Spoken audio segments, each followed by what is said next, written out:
Joining me right now, a guest from Texas who frequents our show, Terrell County Sheriff Thad Cleveland. Thank you so much, Sheriff, for being here. You and I have discussed how much bipartisan support there is for this, even if pundits try to polarize this and politicize this. And the optics are not going to be necessarily made for television. It's not going to be pretty. But what are your thoughts there in terms of how much Americans should see to make this successful and not controversial? Well, first of all, thanks for having me back, Adrian. It's good to see you today. And there's a lot of hype around it, right? Of course, what we've seen over the last 4 years has been unlike we've ever seen before down here on the U.S.-Mexico border.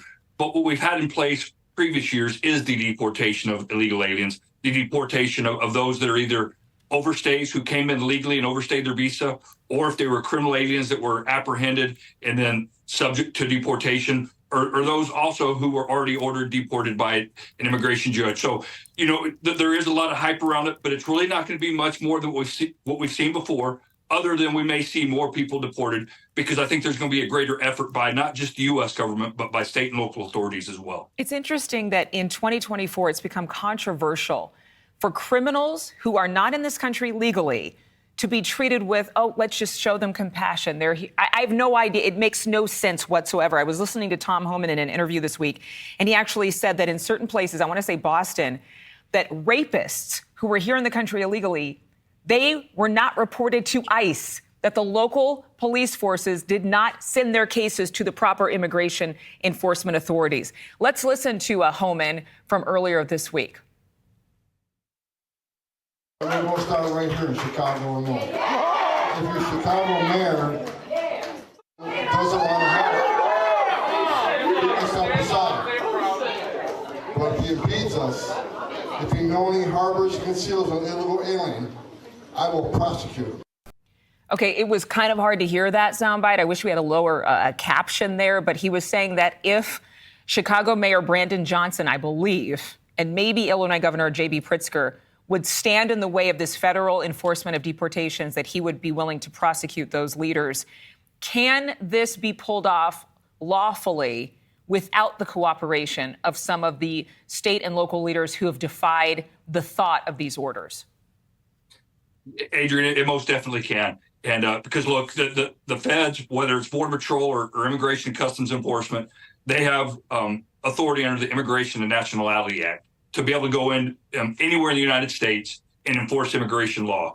Where it comes in handy is when state and local authorities work with them. And the biggest part of that is whether it's in our local jails at the county level or the municipal level, or at the state level at our state institutions, prisons, and whatnot. When we identify those that are here illegal, to allow ICE to come in, or Border Patrol, and interview them, find out that they indeed are here illegally, put what's called a detainer, an I-247 detainer, which tells us keep them incarcerated until ICE can come back and pick them up. It gives us that authority, and then we get reimbursed for those costs.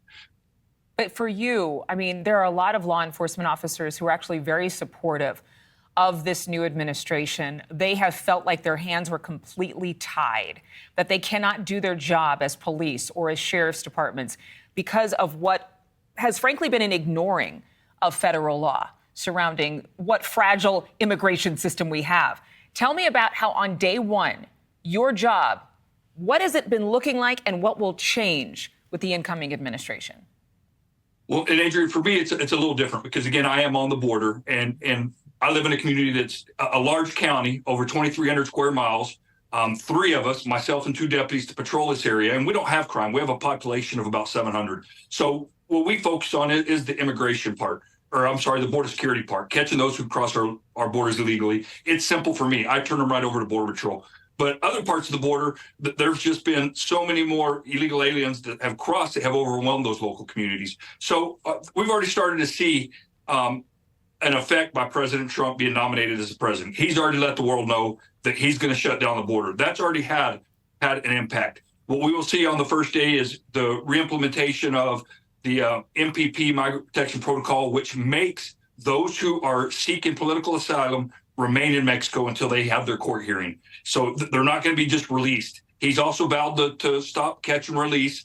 And I know he'll meet or he'll have his folks meet with those countries down in Central America to help some of those countries that illegal aliens pass through before coming into Mexico and then the U.S.-Mexico border. Yeah, and hopefully the cartel can't continue to taunt Border Patrol and local law enforcement, just waving at the cameras as they're allowing people they're smuggling in, making a lot of money doing it, to come through. Sheriff Thad Cleveland, thank you for your time as always. Thank you. God bless you.